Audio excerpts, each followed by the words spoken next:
قسە و گفتار لە پەندی پیران و فرموودەی ژیران.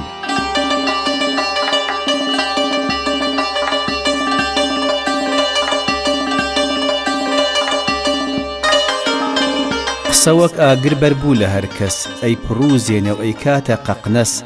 قسە بقوڵێنە جالێ بچێژە، ئەگەر ناخۆش بوو مەیخۆ بیڕێژە. قسە یەکەم جار تامی بچێژە، ئەم جار بیبێژە دوایی بیوێژە. قسە بەلاشە و هیچی تێناچێ، حەیات چوونیشت هیچی پێناچێ. قسە دڵ ئەگرێ و تەڵە و داو نێچیر، هەر کام بە جۆرێ دیل ئەخەنە گیر. قسە هەڵدەگرین لە خەزنەی خەیاڵ، نایخێنە کیسە و هەمانە و جەواڵ. قسە و مۆزگاری ئەنێتە دەمی، خۆی نەیدەزانی نە زۆر نەکەمی.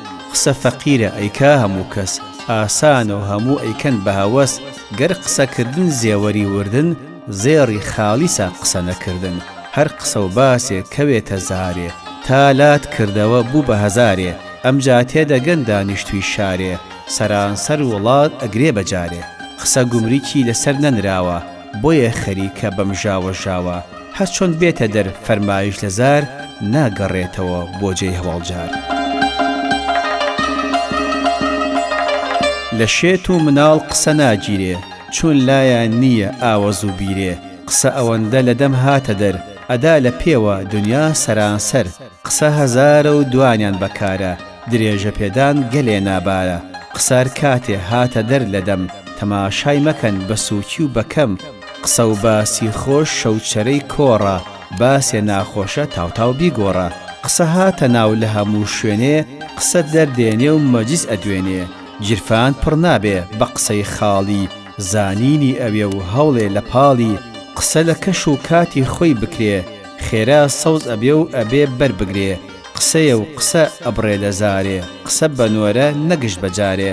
ئەو مرۆڤانی قسەیان ڕوتە، لە هەموو ماڵێ پێڵاویان جووتە. لە هەموو شوێنێ قسەکانی خۆی، ئەبن بە تەڵە و مشکیلاتێ بووی.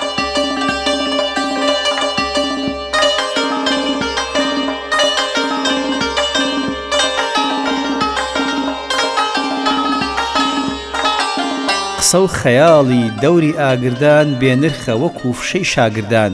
خۆشترین قسە کرا بە دووجار، تامی نامێنێ و نرخی دێتە خوار. لای من قسەی ئەو زۆر بێبەهایە، هەر وەکو سەڕەی نێرەکەر وایە. قسەی بێمەزە هەسانی حەزە، حەیانی شانەی ئەقڵ و ئاوەزە. قسەی بێتۆخڵ یانی بێپەردە، بێپەردە نەبوو دەستی لێبەردە. قسەی بێهودە کاوێشکردنە، لەکوێ تەکبیر و ڕاوێشکردنە. قسەی ڕازاوە و باش و بە ئەنداز، شادیهێنەرە وەک ئاهەنگ و ساز. قسەی بەمانە بێ پێچ و پەنا، مانە ئەبەخشێ بێ هەراوزەنە. قسەیەک دەکەم بەمانە و جوانە، ئەگەر عاقڵی مانای بزانە. واتە بە پێچ و پەنا و ئیشارە، هەتا تێئەگەی خەڵکی لەم کارە. قسەی ڕازاوە و بە کەڵک و جێدار، خێرا شین ئەبێ وەکو جیای بەهار.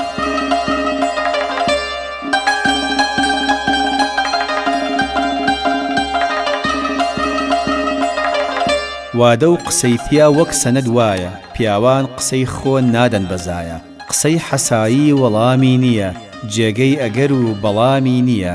قسەیە حەقە لای هەندێ ڕقە، لەبەر خراپتر بۆ زاڵم شەقە. قسەی دڵسۆزی دڵ دێنێتە کوڵ، چۆن بۆ ئێمەیە دڵی ئەدا چڵ.